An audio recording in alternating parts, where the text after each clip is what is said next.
महिलाएं रहने लगी। और जानते हैं देश के कोई हिस्से में कहीं नहीं था। अब बाद में जब बिहार में महिलाओं को 50% का हम लोगों ने कर दिया 6 में और 7 में नगर निकाय में, तो कई राज्यों के लोग आकर के देखे और अब कई राज्यों में महिलाओं को 50% का आरक्षण होने लगा। तो ये कौन किया है काम? आज से जो वोट मांगने के लिए दूसरे लोग आते हैं, हम लोग कोई काम किए जी? हम ही लोग ने सबके लिए काम किए हैं। तो एक एक चीज आपको बताना चाहेंगे। हर तरह से सब तरह से काम हो रहा है और एक एक तरह से हमने महिलाओं के लिए कितना आगे बढ़ाया।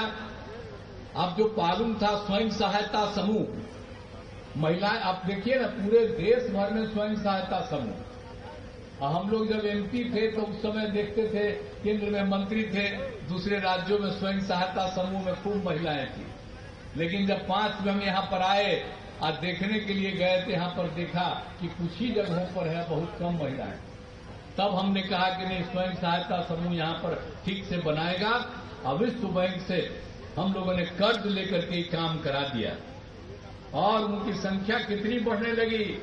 और उनका नामकरण हमने कर दिया, स्वयं सहायता समूह की महिलाओं का नाम कर दिया जीविका। और हम कहने लगे उनको जीविका दीदी।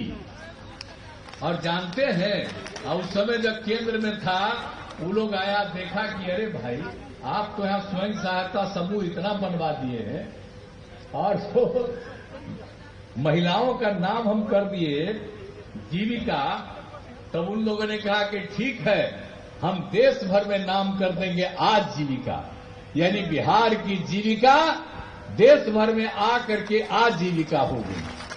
अब ये समझ लीजिए कितनी बड़ी संख्या में, पहले बहुत कम थी और हमने जो तय कर दिया किसको बढ़ाएंगे। और स्वयं सहायता समूह की संख्या अब 10,51,000 हो गई और इसमें 1,31,00,000 जीविका दीदियां इसमें जुड़ी हुई। अब उनकी संख्या को और बढ़ाने में लगे हैं। अब जो भी है और इलाके में है, उन इलाकों में, शहरी इलाकों में भी, तो जो कुछ भी होगा नगर निकाय में, उन सब जगह पर भी अब वही नाम हम लोग देने जा रहे हैं, स्वयं सहायता समूह और जीविका दीदी। तो कितनी हो गई अब इतनी जीविका दीदी। अब हम तो कहीं जाते हैं तो देखिए, हम सब जीविका दीदियों से बात करते हैं, स्वयं सहायता समूह का मीटिंग करते हैं।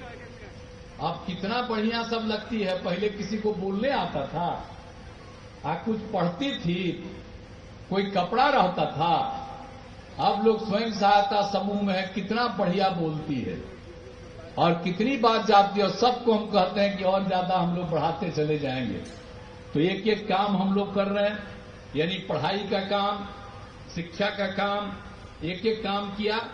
और आप जानते हैं हम लोगों ने जितना काम करा दिया, और कहीं पर कोई था, आपको कहीं बिजली था, हर घर नल का जल था, कोई शौचालय था, लेकिन हम लोगों ने इसके बारे में निर्णय लिया, हर घर बिजली पहुंचा दिया, हर घर नल का जल, हर घर शौचालय, और एक एक सब कुछ काम हम लोग कर दिए।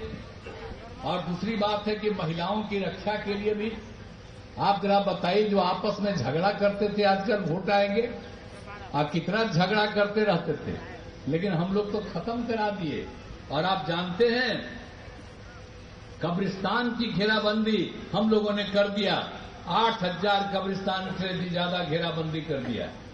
अब करीब करीब 1,000 और हम लोगों ने तय किया है, उसका भी घेराबंदी करने जा रहे हैं। तो इतना सब करके लोगों को सुविधा दे रहे हैं, कोई तरह की दिक्कत नहीं होती है। और सब जगह से मुस्लिम समुदाय के लिए भी हमने काफी काम किया। और मदरसों का क्या बुरा हाल रहता था, और सब मदरसों की स्थिति को ठीक किया। तो भाई हम लोग जितना सरकारी है, जितना जगह पर कॉलेज, स्कूल, सब कुछ करना है। और देखिए मुसलमानों के मदरसों का भी सब काम हम करवा दिए। अब तो हम ये भी कर दिए, मदरसों को सरकारी मान्यता देगी। अब उसमें जो लोग हैं उनको जो सरकार की तरफ से सरकारी नौकरियों को नौकरी मिलती है, उसको मिलता है पैसा, वही उतना ही पैसा जो सरकारी है स्कूल उसके तरफ से हम लोग उनको मदरसों को भी दे रहे। तो कौन काम नहीं कर रहे हैं? हम लोग एक एक काम कर रहे हैं।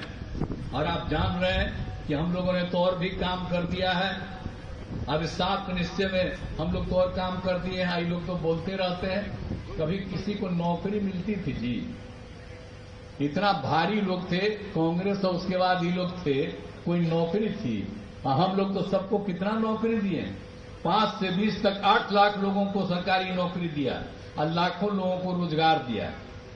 और अब तो हम लोगों ने 20 में तय किया था कि भाई 10 लाख नौकरी देंगे और 10 लाख रोजगार देंगे। 4 लाख नौकरी हो गई, 1 लाख होने जा रहा है, 3 लाख का काम चल रहा है। अगले साल तक तो हम लोग पूरा 10 लाख करेंगे, जरूरत पड़ेगा तो उसके अलावा भी। अब 5 लाख लोगों का रोजगार भी हो गया। तो हर प्रकार से सब काम, सब तरह का काम हम लोग करवा रहे हैं। और आप सब लोगों को पूरे तौर पर अल्पसंख्यक समुदाय के लिए भी सारा काम कर रहे हैं। और कटिहार जिले के लिए भी कितना काम हम लोग कर दिए हैं। आप जान रहे हैं, इंजीनियरिंग कॉलेज, पॉलिटेक्निक संस्थान, महिला ITI और सभी अनुमंडलों में ITI, GNM संस्थान, क्या नहीं किया। जननायक कर्पूरी ठाकुर अत्यंत पिछड़ा वर्ग कल्याण विभाग, अनुसूचित जनजाति आवासीय विद्यालय, अनुसूचित जाति आवासीय विद्यालय, सब काम हमने कटिहार में करवाया है। और कितना ज्यादा 2017 में बाढ़ की क्या स्थिति हुई, हम आकर के देखे नहीं थे। अब बाढ़ की स्थिति में लोगों का समाधान जो हो सकता है, और तब से बराबर हम लोग जो भी कर सकते हैं, जहां कहीं भी फ्लड होता है, बाढ़ होता है, सब जगह काम करते हम करने लग रहे हैं। तो हर तरह से काम कर रहे हैं। और पूरे तौर पर सब जगह पर चौड़ीकरण का काम करवा रहे हैं। पूर्णिया कटिहार के नारायणपुर से पूर्णिया पथ के 4 लेन चौड़ीकरण का काम हम लोग करवा दिए। अब इसमें 2500 करोड़ रुपए की लागत आई। तो हर प्रकार से हम लोग कर रहे हैं। और गंगा नदी पर निर्माणाधीन मनिहारी और साहेबगंज पुल के झारखंड का आवागमन सुगम हो जाएगा। तो हम लोग तो सब जगह जाते रहते हैं भाई। और ये लोग तो है हैं, मंत्री हैं, सारे विधायक जितने भी हैं यहाँ पर, और सब लोग तो आते रहते हैं, सब लोगों की बात करते रहते हैं, देखते रहते हैं। आप पिछले बार भी तो हम घूमे ही थे, लेकिन इस बार का चुनाव है। अब इसके बाद तो फिर इसके बाद तो इस साल के बाद में हम तो लेवे करेंगे। कहीं कोई दिक्कत रहेगी, सबको दूर करने की कोशिश